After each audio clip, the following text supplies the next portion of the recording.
welcome to this first invited session focused on national efforts on HPC. We have two excellent speakers here today. The first speaker is Tess DeBlanc-Knowles. Tess serves as Special Assistant to the Director for Artificial Intelligence at the National Science Foundation, where she oversees NSF's implementation of the Executive Order on safe, secure, and trustworthy development and use of artificial intelligence, and works across the agency to coordinate AI initiatives and AI policy. In addition, she holds a position as Strategic Advisor for Technology, Policy, and Strategy within NSF's Directorate for Technology, Innovation, and Partnerships. Prior to stepping into these roles, Tess spent 2 years as Senior Policy Advisor within the White House Office of Science and Technology Policy, or OSTP. While at OSTP, she led policy efforts focused on strengthening the nation's AI innovation ecosystem, co-chaired the National AI Research Resource Task Force, or NARE. She also led development of the National Strategy for Advanced Privacy-Preserving Data Sharing and Analytics, and the National AI Research and Development Strategic Plan 2023 update.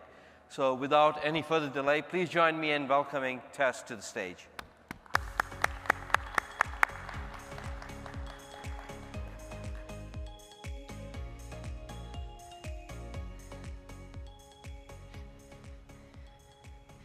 Okay, good morning. It's great to be here with you all today. My first time at supercomputing. I'm excited to be here with you this morning, and thanks, Manish, for the kind welcome. So as Manish said, I am Tess DeBlanc-Knowles. I serve as Special Assistant for AI at the National Science Foundation. And what that means is I help coordinate across our many different AI initiatives across the foundation, and then I advise the director on our various AI policy initiatives and help coordinate our implementation of various national efforts in AI, including the recent, or not so recent anymore, executive order on artificial intelligence, as well as various legislative mandates. So my aim for this presentation is just to provide you an understanding of the approach we're taking at NSF when it comes to AI. So I'll start with just some background on NSF, our historical activities in AI, and then I'll cover the breadth of ways that we are supporting AI across the nation, and I'll leave time at the end to take any of your questions. So likely, most of you are familiar with the National Science Foundation, or NSF, but just so I've crossed my T's and dotted my I's, for those of you who aren't familiar, we are an independent federal agency that was created by Congress in 1950 with the mission to promote the progress of science, advance prosperity, national health, prosperity, and welfare, and secure the national defense. And we fulfill this mission primarily by making grants. These grants go to America's colleges and universities, they go to small businesses and startups, and they also go to nonprofit research organizations. It's NSF funding that accounts for about 25% of federal funding to support foundational research at America's colleges and universities. NSF itself is made up of 8 directorates, as you can see here. They support research and education in all areas of science and engineering. That 8th directorate that you can see up there, Technology, Innovation, and Partnerships, that's the Foundation's newest directorate, the first directorate to be formed in about 30 years, and we launched this 2 years ago. And it has less of a focus on a specific domain area and more on the translational space. So how do we take those novel ideas from research and take them out into society? And the directorate focuses on a subset of kind of critical emerging technologies. And when it comes to AI, it used to be the case that most of the AI research was primarily funded out of that Computer and Information Science and Engineering Directorate. But now we're seeing, when we look across our AI funding portfolio, AI being funded across these areas of science and engineering, and we're seeing a lot of demand from those research communities that we serve for this intersection point of AI and these sciences. So when it comes to AI, we spend about $750 million annually in support of AI innovation activities. And this funding goes across all 50 states, DC, and Puerto Rico. And it funds a breadth of activities that I'm going to talk about today, from research projects to AI institutes, talent, education, and infrastructure.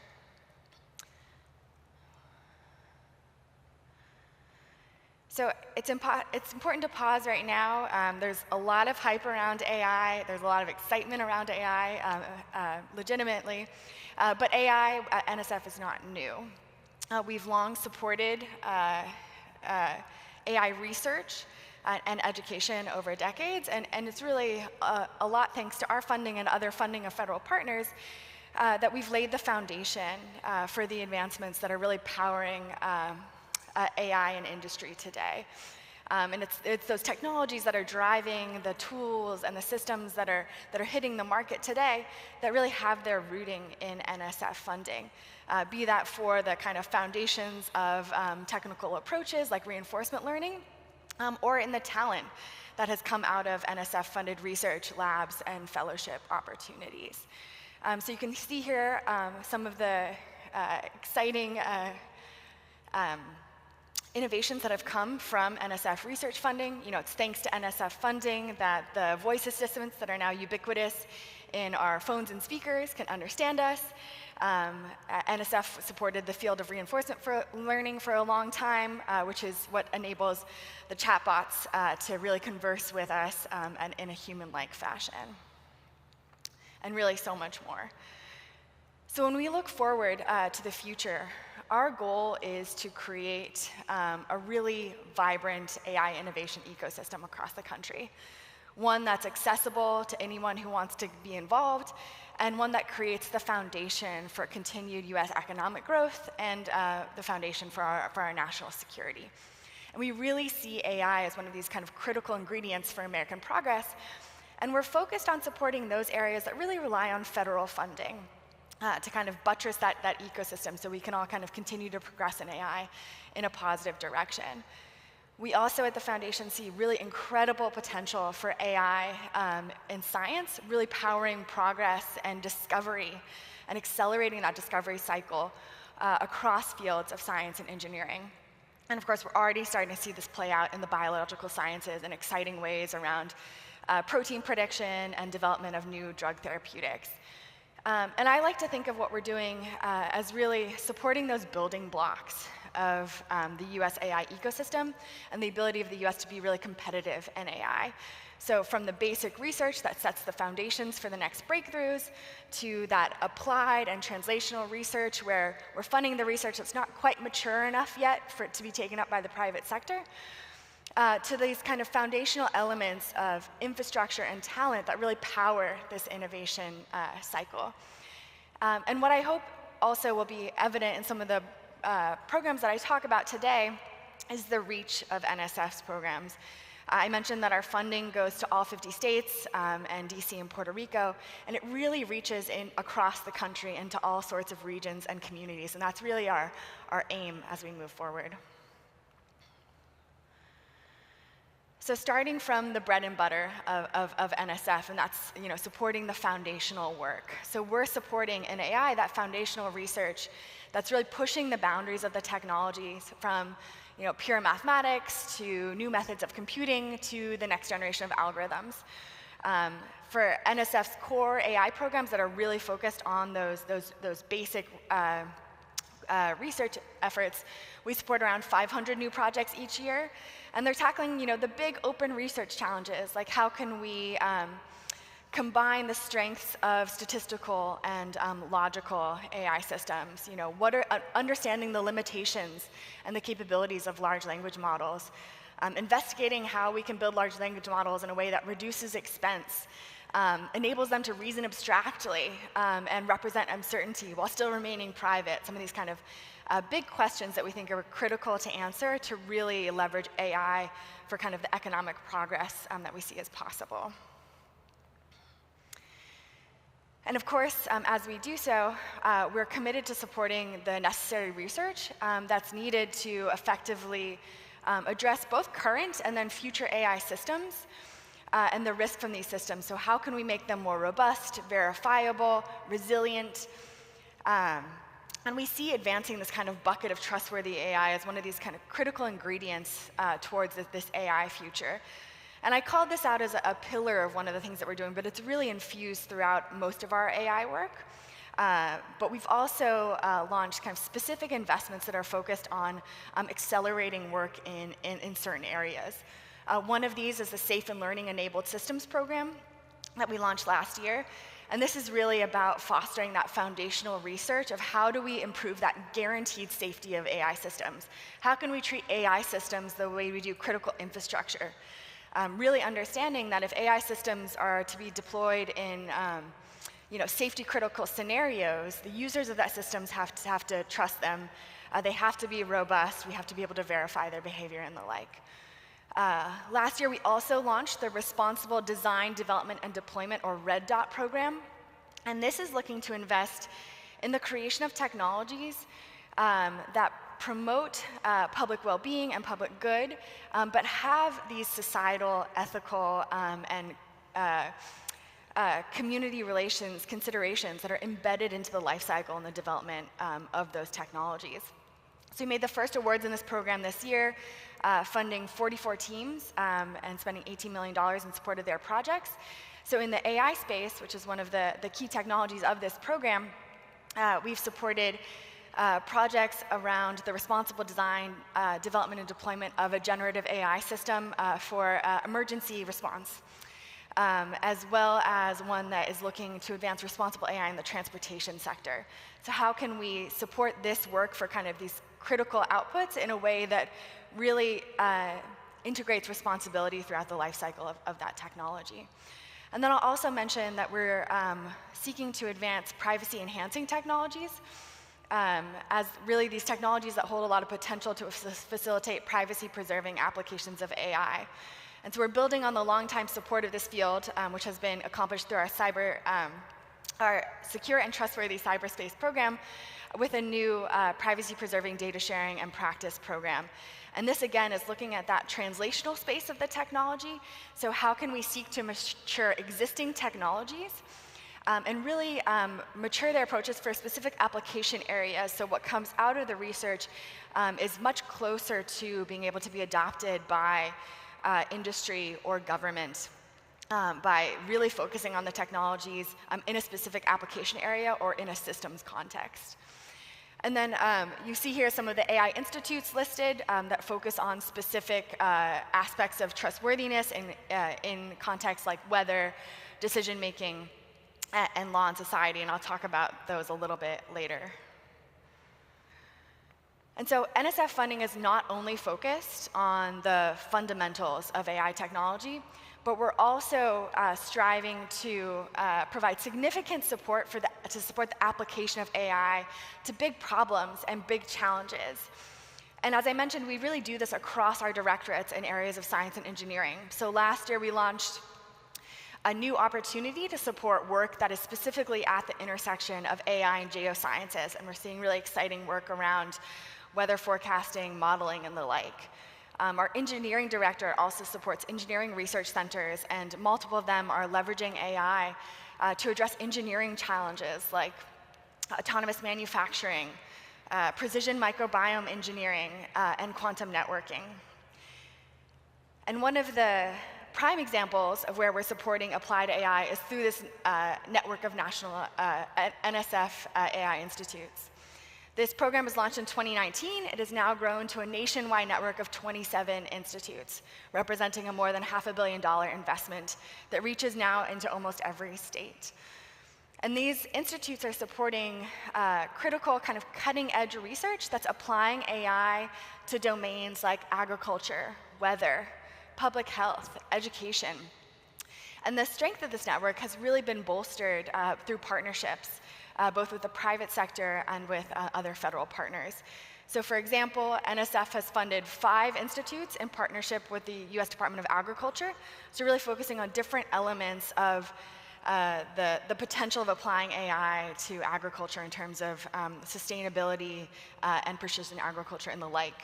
We've also partnered with the Department of Education on multiple AI institutes that are focused on applying AI for education, both in terms of adult learners as well as children. And then we further leverage this now nationwide network to expand AI research and education capabilities at minority-serving institutions. And this is through our ExpandAI program. And this program supports partnerships between institutes and a minority-serving institution so that the minority institution can build out AI research capacity or build out an educational capacity for AI at their campus. We are also cultivating what we call as regional innovation ecosystems. And this is through NSF's really exciting new Regional Innovation Engines program. And this program is really aiming to provide targeted investments in specific regions so that we can build out innovation centers in regions that haven't been traditionally technology hubs. So away from the Silicon Valleys and the Austin, Texases, can we build these innovation hubs around specific regional challenges or priorities? And each of these engines is focused around kind of a regional issue and advancing a set of critical technologies to address that issue. So earlier this year, we announced the first ever Engines Awards. We invested in 10 teams that span 18 states. And each of these engines will be eligible to receive $150 million over 10 years if they continue to progress along their work. And so it's no surprise that in the inaugural 10 engines, 7 of them had a significant focus on the application of AI to their challenge area.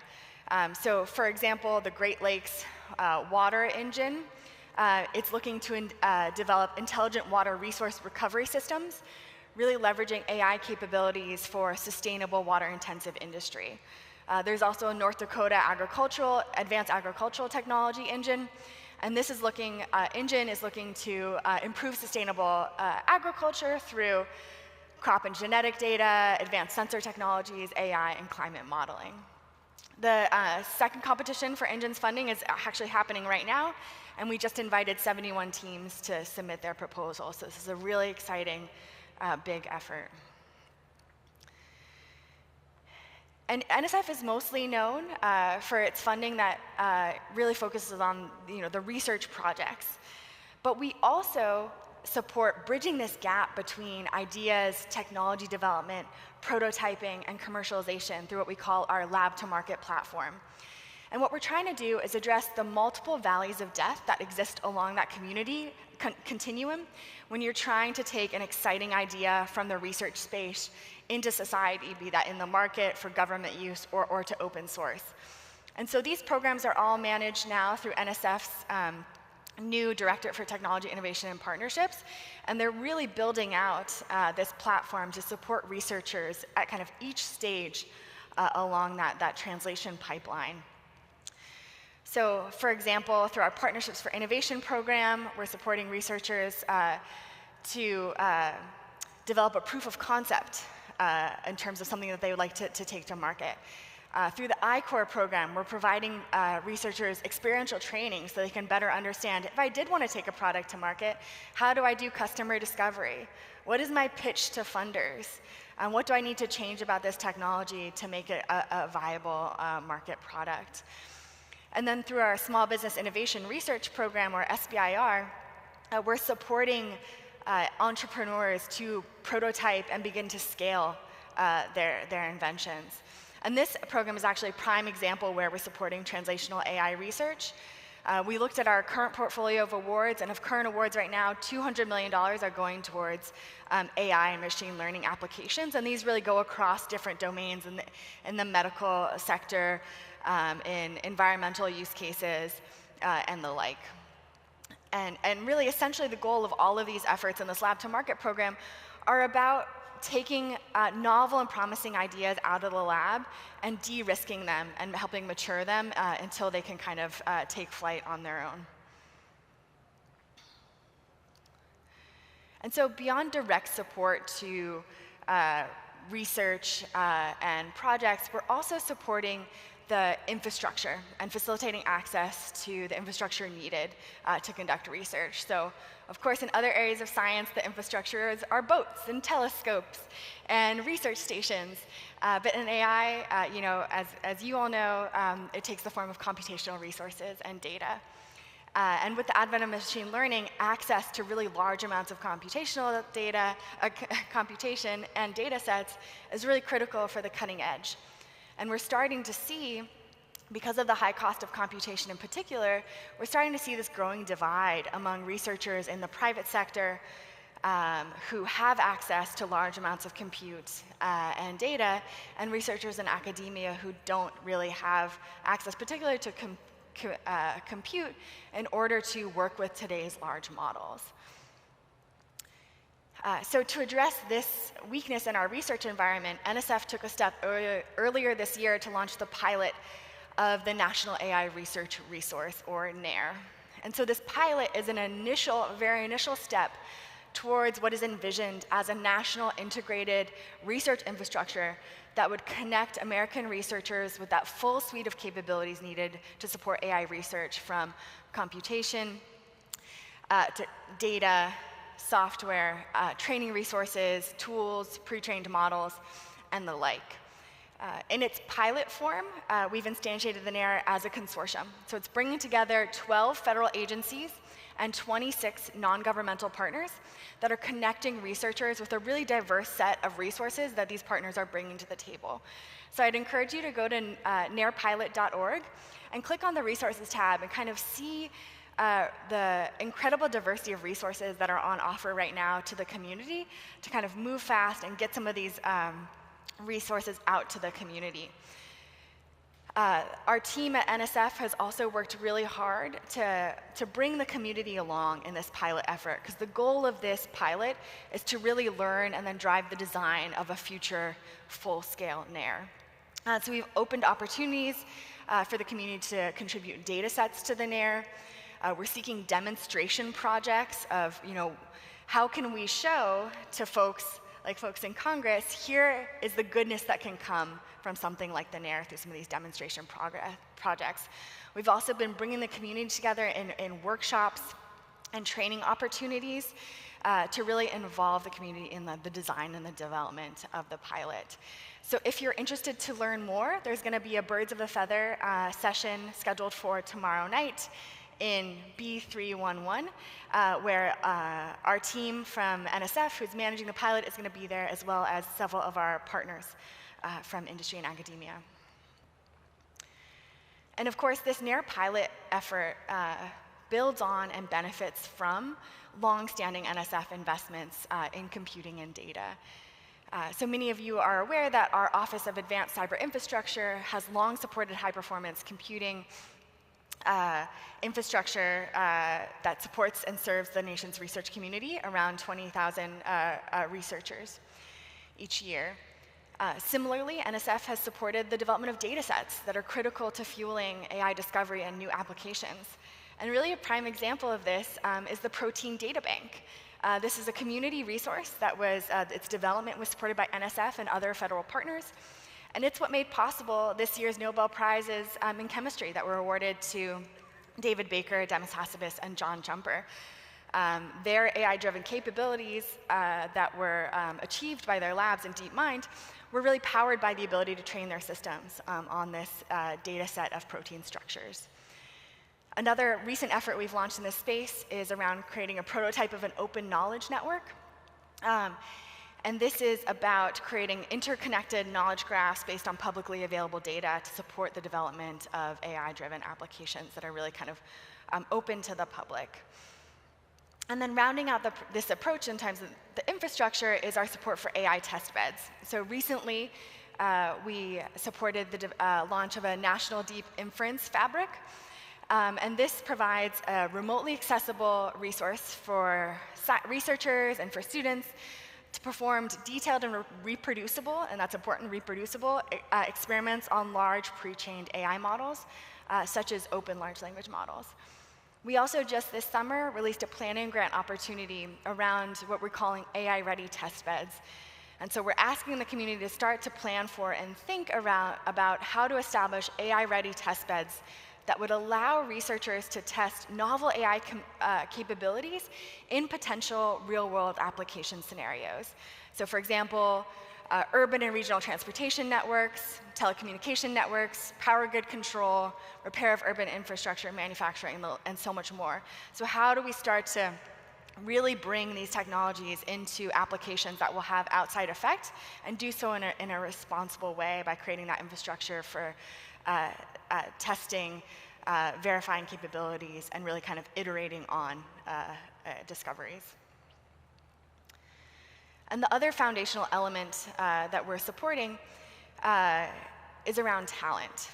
And so NSF funding is working to advance AI expertise and knowledge at what we see as the many levels that will be needed to support the integration of AI across our country and society. And right now we're seeing that access to these AI educational opportunities is really uneven across the country.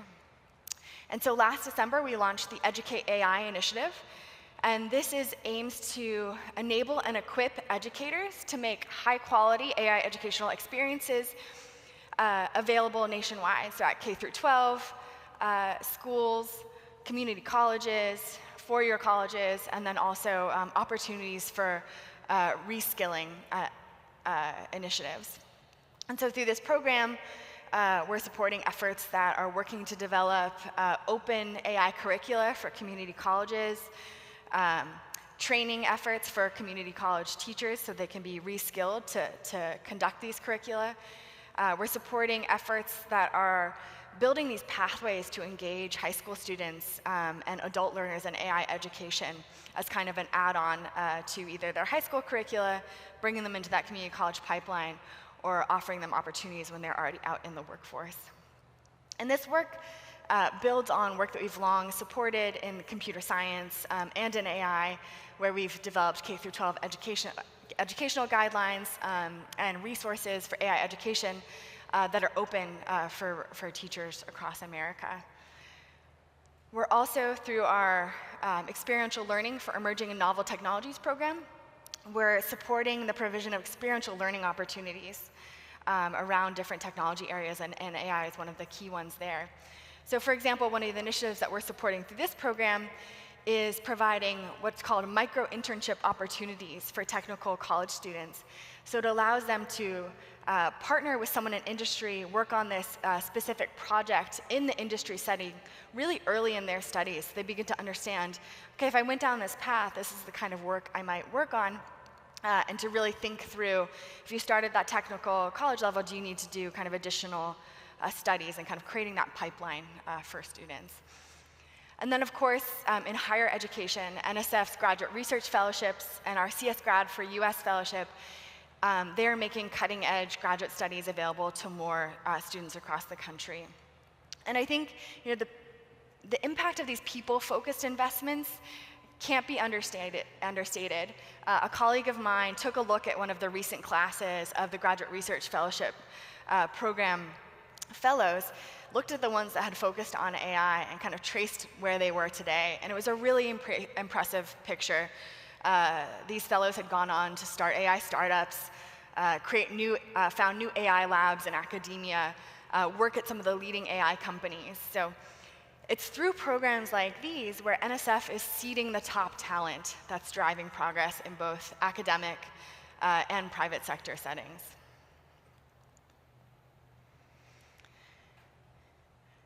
And of course, the opportunities and the risks of AI don't stop at our borders. They are truly global. So NSF works really closely with like-minded partners across the globe to support AI research in areas of shared priority. So for example, we've partnered with Australia and supported 6 joint US-Australia teams that that undertook research focused on advancing responsible AI in areas like pandemic preparedness, environmental sustainability, drought resilience. So in these programs, a lot of the time, because NSF does focus domestically, what we do is we fund the US teams as the US researchers as part of these teams, and then our international counterpart will fund their researchers. We've also, again, leveraged this network of national AI research institutes, and we provided the opportunity to give them supplementary funding to pursue international collaborations. And this led to a really exciting expansion of international collaborations through the Institute's network with countries like South Korea, New Zealand, Belgium, Italy, and many more. And this funding has enabled projects such as applying AI to better understand severe weather, an ocean phenomenon, human-AI interaction for elder care, a lot of these areas where we share interests with our international counterparts.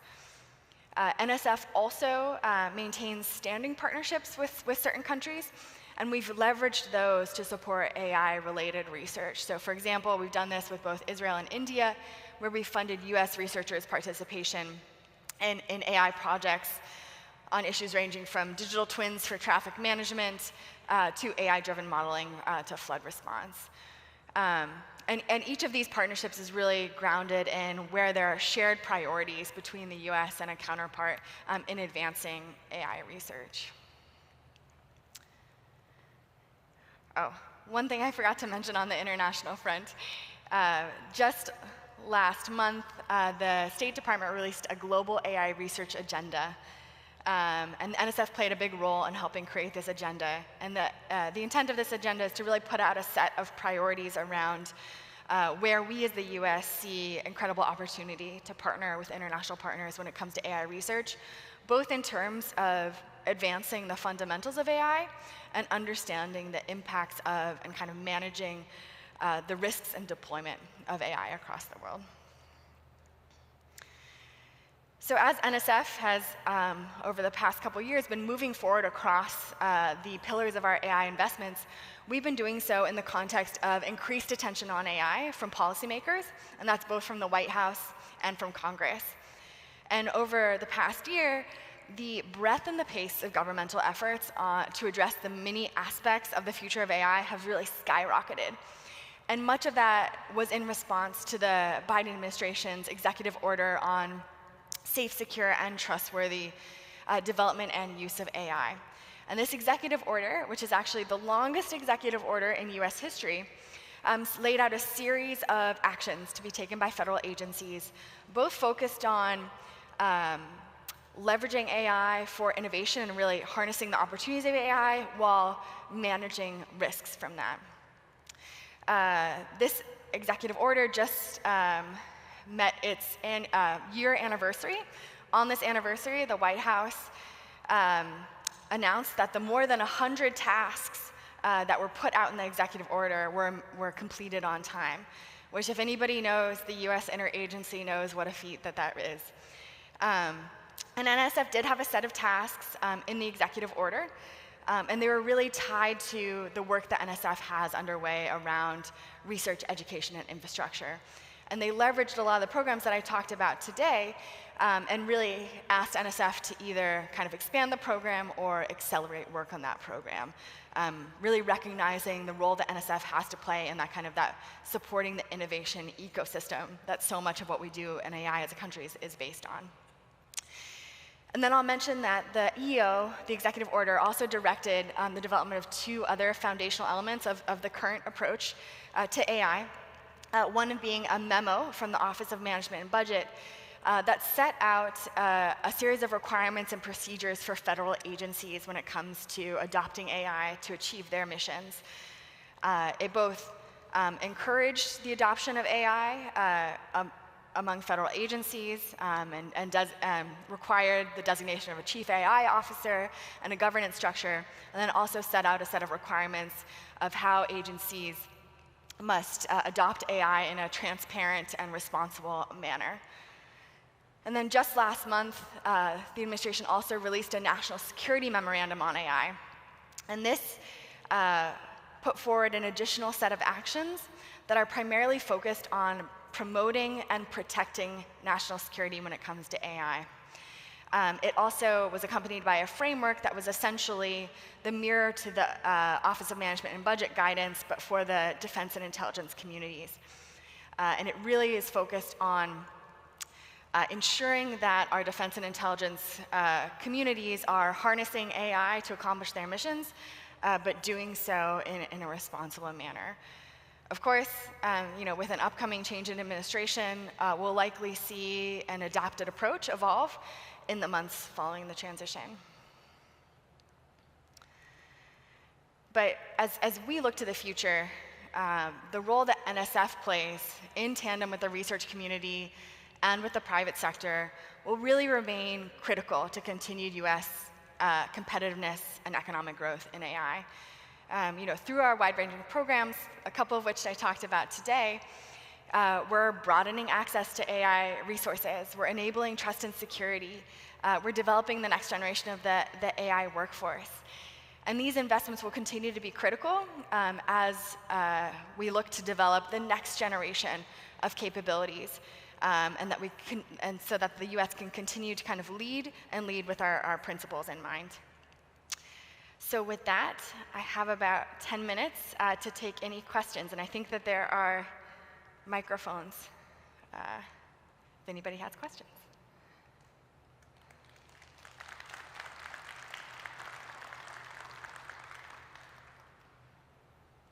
But perhaps I just bored you with my policy speak, and it's okay.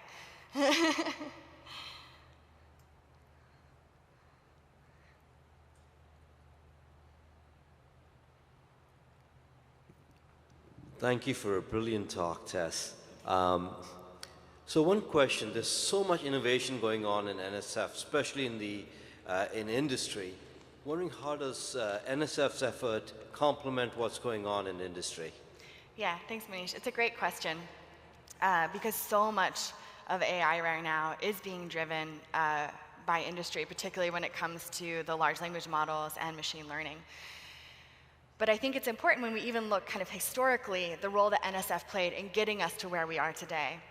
And that will continue to be true as we move forward in AI, that the investments that NSF is making in the kind of the blue sky research is going to set the foundation for the ways that we approach AI, the ways that we apply AI, and that will continue to be critical. And then we're also really looking at that translation space and seeing where we can be in complement to industry to supporting ideas that are not yet mature for private sector funding, but we think have just incredible technical potential.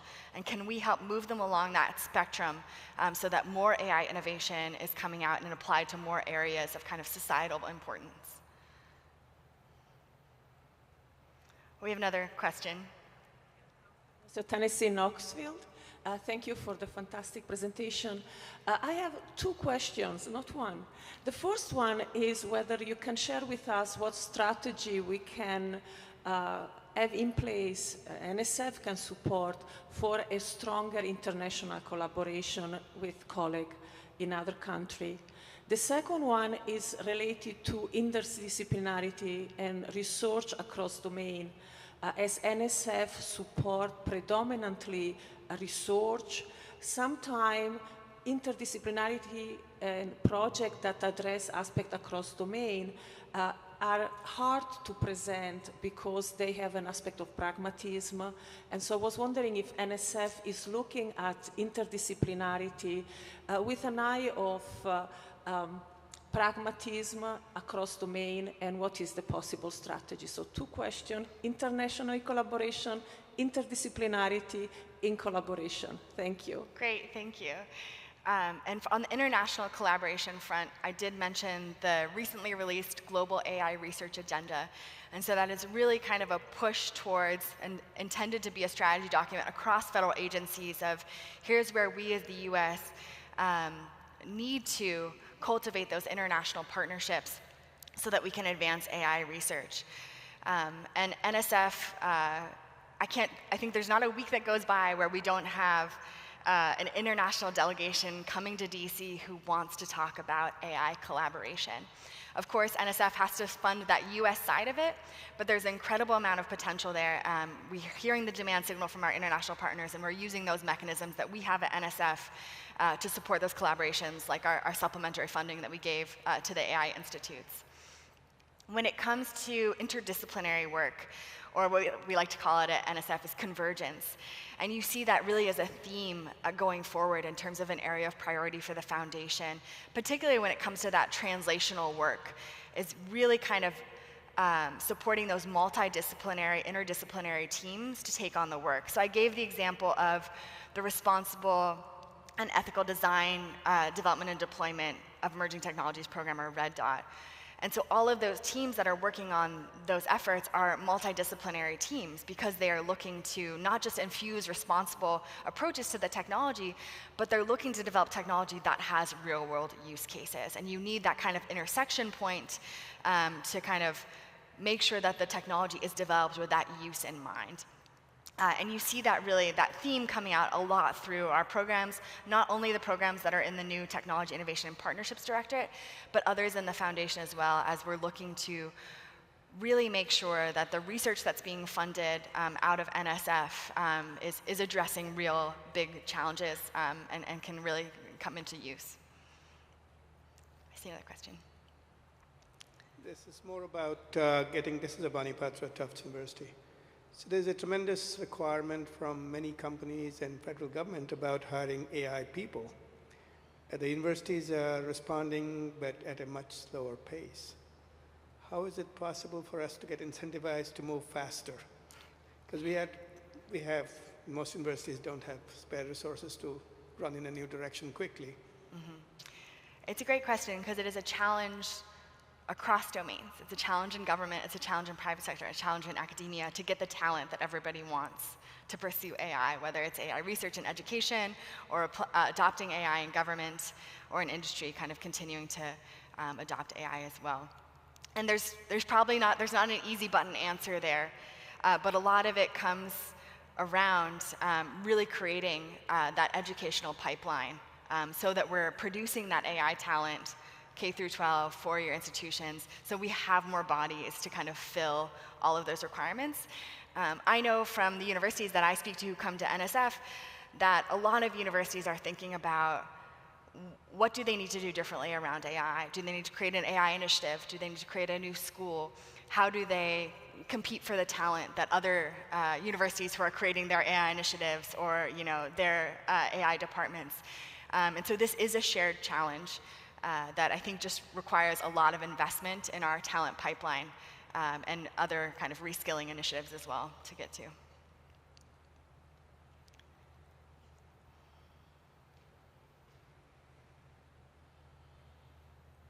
Okay.